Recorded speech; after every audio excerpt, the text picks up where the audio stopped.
And they've tried at $350 billion worth, and we're worse off than we were. And now it costs you 75 cents to go to a movie instead of 6 cents. Terrific. If they were right, you should be able to go to the movies for a penny. Yes.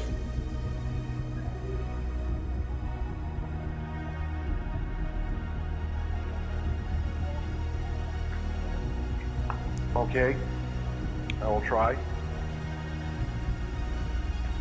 Gold acts as a brake upon the politicians. If they have to have a 35th of an ounce of gold for every dollar they put in circulation, then they are limited as to the number of dollars they can put in circulation by the amount of gold that they have. In other words, if you had a billion ounces of gold, you could only print 35 times that amount of money. But what they have done, they said, well, gold has nothing to do with money. And when you say that gold or silver has nothing to do with money, that means they can print as much money as they can find paper. And they seem to be able to find a lot of paper. Politicians hate gold and silver because that keeps the politicians honest. It restricts the amount of money they can spend. And they don't want to be restricted because they stay in office by going out and buying votes indirectly with government money. They'll go on and say, we're going to build a new dam in this area, and we're going to build this in this area, and we're going to build that in this area. There's all going to be money spent by the government. Where does the government get money? The government can get money only one of three places. It has to tax for the money, it has to borrow the money, or print the money. Now, when they borrow the money, when they borrow it through the Federal Reserve System, it is the same as printing the money. So from a practical standpoint, it gets down to there's two ways that the government gets the money it spends, and it's spending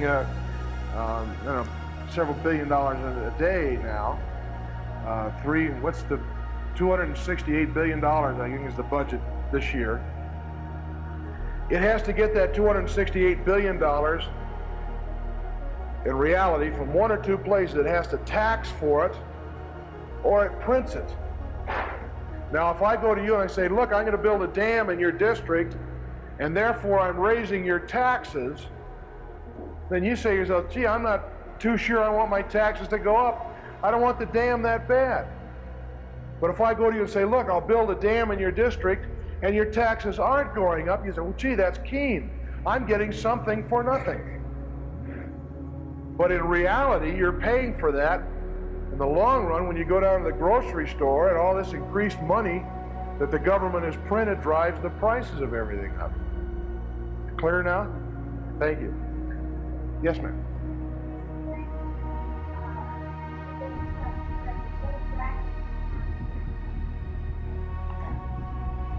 All right, you get into a sort of a the question is, why do we have a recession if we stop the printing presses? You get into a kind of a complicated economic thing there called malinvestment. And I'll try to see if I can simplify that, during an inflationary period, a lot of businessmen go out and let's say I own a factory, and inflation is going on, business looks good. So I go to the bank and I borrow money to expand my factory. But let's say I make widgets. You know, every Econ 1 class you make widgets. I think, well, I'm going to expand my factory and I'm going to borrow the money and make more widgets. Then when the government stops printing the money, then that new demand for the widgets doesn't exist. So I have overexpanded. Businesses during an inflationary period tend to overexpand, and then when the inflation stops, they're caught. and they can't sell that extra stuff they geared up for, and so then there's unemployment. So that's why it's a vicious circle. It's like a heroin addict should never take that first shot. You should never take that first shot of inflation, because once you start on this thing, when you stop it, you're going to have a reaction to it. Now, obviously, the sooner you stop, the better off you are, because it's going to be worse if you do more of it.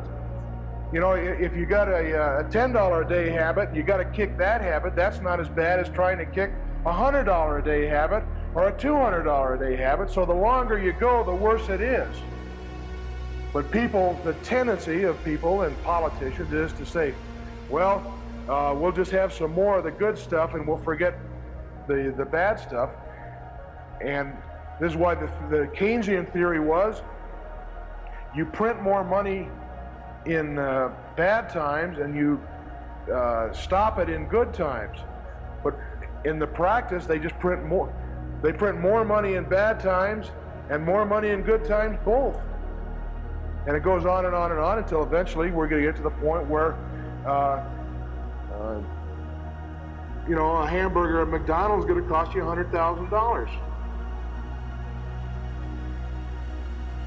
Maybe you ought to buy a McDonald's franchise, yes.